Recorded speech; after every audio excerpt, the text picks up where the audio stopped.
Citra nomor stambuk A40-120-184 kelas E PGSD. Pada kesempatan kali ini saya akan menjelaskan tentang klasifikasi tumbuhan lumut. Berikut video penjelasannya. Assalamualaikum warahmatullahi wabarakatuh. Perkenalkan, nama saya Amelia Citra. Di sini saya akan menjelaskan klasifikasi tumbuhan lumut. Lumut termasuk dalam kingdom Plantae. Kingdom Plantae atau lebih dikenal dengan tumbuhan ialah salah satu organisme eukariotik multiseluler yang mempunyai dinding sel dan klorofil. Klorofil yaitu zat hijau daun yang fungsinya untuk fotosintesis sehingga mampu membuat makanannya sendiri atau yang sifatnya autotrof. Inilah yang membedakan antara kingdom Plantae dan kingdom Animalia. Perbedaan lainnya dari kingdom Plantae tidak bisa bergerak bebas seperti kingdom Animalia. Pengertian tumbuhan lumut. Tumbuhan lumut adalah suatu kumpulan tumbuhan kecil yang hidup di darat dan biasanya tumbuh di tempat lembab, tidak mempunyai akar, batang, dan daun sejati, serta tidak mempunyai pembuluh pengangkut atau xilem dan phloem. Merupakan sebuah tumbuhan peralihan antara tumbuhan bertalus atau Talophyta dengan tumbuhan berkomus atau Cormophyta dan mengalami suatu pergiliran keturunan. Ciri-ciri tumbuhan lumut: 1. Tidak berpembuluh karena tidak mempunyai daun, batang, maupun akar sejati. Habitatnya berada di tempat lembab dan terlindungi dari cahaya sinar matahari seperti dasar hutan, permukaan batang pohon, tembok, dan sumur. Habitatnya berada di setiap tempat kecuali di laut. Berukuran kecil, umumnya 1-2 cm. Namun ada juga yang sampai 20 cm, berwarna hijau karena mengandung klorofil, hingga biasa melakukan fotosintesis. Bersifat multiseluler, tidak mempunyai pembuluh seperti xilem dan phloem.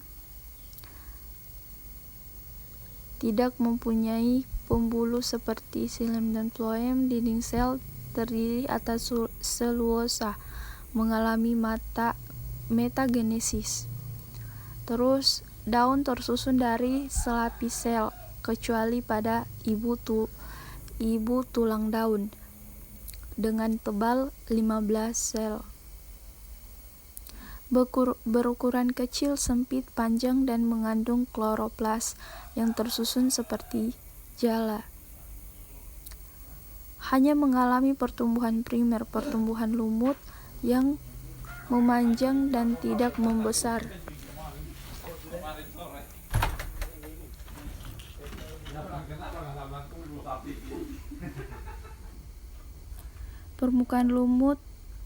Permukaan luar tubuh dilapisi dengan lapisan berkeliling yang berfungsi untuk menahan masuknya air dan mengurangi penguapan.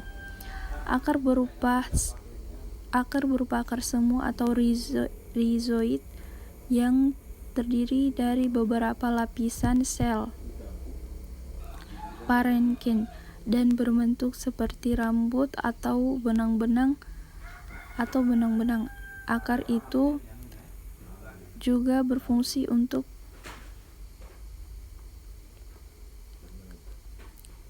merekatkan lumut. Zigot berkembang menjadi embrio dan tetap tinggal di dalam gametagenium betina. Jenis-jenis tumbuhan lumut. Yang pertama, Hepatosopsida atau lumut hati. Lumut hati merupakan suatu tumbuhan yang bertalus dan memiliki bentuk tubuh yang berupa lembar pipih serta berlobus. Hepatosopida ini tidak memiliki bunga namun dapat memproduksi spora yang dihasilkan dalam bentuk kapsul kecil. Yang kedua, Anthocerophodopsida atau lumut tanduk. Lumut tanduk merupakan tumbuhan yang kecil, pendek, tidak berbunga, dan termasuk tanaman non-vaskuler yang dapat hidup baik di darat maupun di air. Yang ketiga, Bryospida atau lumut daun. Lumut daun merupakan tumbuhan kecil yang mempunyai batang semu yang tumbuhnya tegak.